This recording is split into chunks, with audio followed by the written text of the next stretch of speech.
Okay, what we're looking at is a project in progress. This here is a Wilton bandsaw that was given to me. Believe it or not, a family member pulled this out of the trash, and he had it in his garage for several years, and he didn't do anything with it. And in a short time ago, maybe a year ago, he gave it to me and said, "Here, I know you'll fix this up." And it kind of goes against my grain because, well, it's an import saw. It is a Wilton, but it was made overseas. And it was used in an industrial setting where they were doing maintenance on heavy equipment. And somebody forgot to keep oil in the gear case. And it got extremely noisy because there was no oil in it, and it ate all the bearings. Surprisingly, did very little damage to the gears, but the company simply threw it out, and a family member rescued it after it sat out in the dumpster for several days, and he brought it to me. So what I've done so far is I took the entire machine apart, and everything was pressure washed to get all the grease and grime off of it.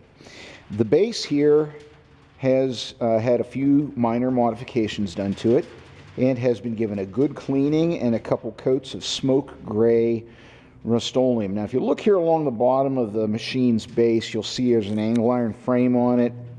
It's got 4 bolts for leveling feet. That was done by the previous owner, the company that owned it. And then I decided, you know, even though my shop's a good size, it's always nice to be able to move machinery around by yourself without killing yourself. So I took and fabbed out some brackets out of some bits of plate that I had, and I machined an axle, and I bought these wheels at the swap meet, and they're very heavy wheels with ball bearings and solid rubber tires, and boy, it just makes this thing so easy to move around by yourself. This whole panel here in the center was basically loose when I got the thing, and it was all smashed up. I straightened it out pretty good. It looks a lot better, and I've taken and saved the original Wilton nameplate off of it. It's a thin aluminum litho printed sign, and it was on there with an adhesive, like a 2-sided tape, and you can see the corners have kind of started to peel back. I think I'm probably going to put some aluminum pop rivets in it to keep that on there.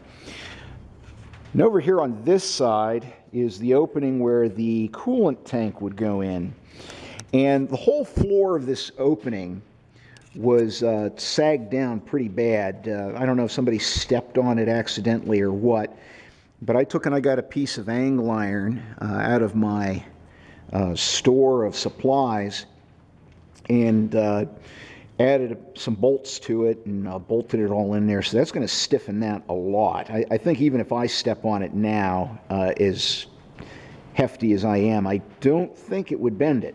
And so now that's all straightened out. So we've still got a lot of parts to clean and a lot of things to do. I'm hoping to show you those as we go along. So we're going to call this installment number 1.